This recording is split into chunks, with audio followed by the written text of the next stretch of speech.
and they are very Yaba Efuanta, and I have a very chemical. Isute oni Efuanta papa in the MP MC na yana do fubi adoka won samu bakasi na free MP na MC ho honorable Mr. Kobna MC na honorable Mr. Salfitela MP na why na do ma enya nyama kakra yada bre Efuanta community fo and the yere che nyama na dia mamu nyama ni bi student mattress rice soap oil sugar cement na we fish it yada ba Efuanta fa etu ya eche na yada ma Efuanta madam na go for so here in boy Mohammed brother sin dakati na darkest school so here in boy na mbo afun ya beda wona si but nyama no yeka takon so ayi no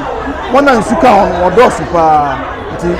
ya so atotira ko ma bi ndo onye mo kaka mine communities no go for the wabe boy after Ango Goat na GMC on the best round not for Fudido na to go for to Ango Goat na GMC they say that in here Efuanta probably na for penyama ni ti yaka area so doors e wo bosare ho e wo nyinase e wo waka Nsuaem na din na ho the best round there omo boy na eti e fa ma ho na so waka no ti e be da ho so aboy so e be da ho na se na asake sina koma MC honorable Jacob na MP honorable Mr. Salfitela